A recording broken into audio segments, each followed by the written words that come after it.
Hi guys, Cykaniki here. Welcome back to this channel. So today we're going to have another unboxing video. And today, iba yung i-unbox natin. Not really makeup related. Related sa ating Unboxing Monday. So without further ado, let's hop into the video.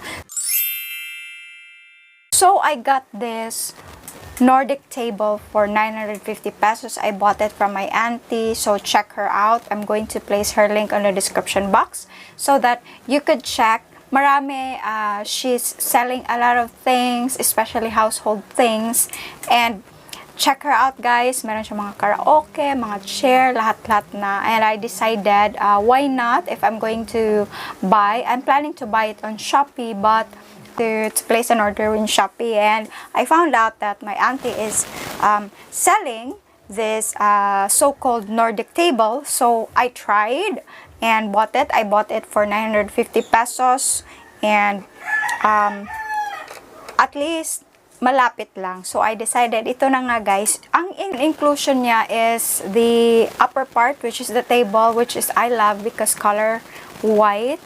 For ang legs. The material is okay. Ang legs niya is coated. Hindi talaga wood siya, pero merong coating na parang wallpaper na parang plastic. Yung I bought it with my own money kasi alam mo nyo naman, it's really good to see part of the family na selling and you're going to support them.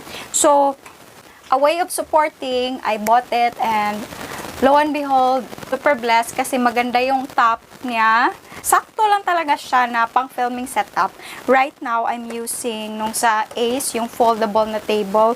And minsan kasi, nahihit yung yung knee area ko dito kasi hindi siya open sa gitna. Parang cross kasi siya yung folding table.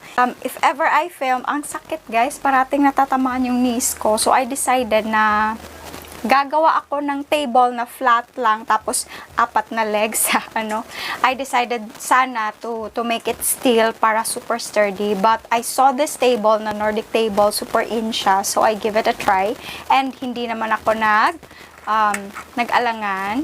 And I love it actually, and I hope you're going to check it out. The price for that is 950 pesos if you're going to avail for the chair. Ang chair lang is, I guess it's 1,500. Mas mahal yung chair kesa dun mismo sa table. So, I decided to buy the Nordic table muna kasi meron pa naman akong chair na maggamit dito. So, be excited soon kasi yun sa ginagawa kong new filming setup area. So, another video din yun. So, yan lang guys. I really wanted to drop by and share this to you kasi alam nyo naman, yung journey natin. I know na if makaka-relate mga YouTubers dyan, we're aiming for a nice setup, yung comfortable tayo, yung ready to shoot na tayo. Sana meron ng camera, hindi na siya tatanggalin, ready na talaga, parang studio type setup na, kasi ang ginagawa ko parati is to tear down kasi nga small space tong ginagamitan ko. If hindi ako mag-film, it's our house, it's our kitchen, so I need to tear down all the setup para i-push yung mga lights dito kasi gagamitin naman namin yung sa harap ko. So, hopefully, diba, one day we'll have our own studio, and I hope that you're going to be still with me sa journey na to. Though, siguro some of you are, I started with a phone. Blessed lang ako. This is an old camera. Alam nyo naman, super tagal ko nang nagagawa ng mga videos, makeup tutorials, ganon. Right now, gusto ko, parang naging, ko na siya, system na gagawa talaga ng video for you.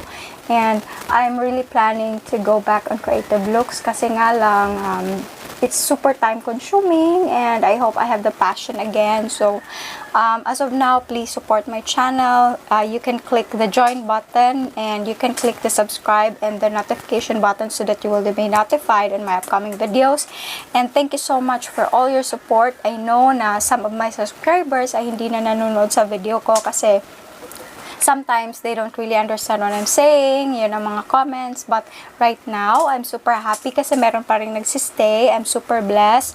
Kahit 30 people lang nang nanonood, 30, 15, still a blessing for me. So thank you so much guys. If you are a returning subscriber, thank you so much. If you're new, please don't forget to like, share, and subscribe. So bye-bye for now. See you soon.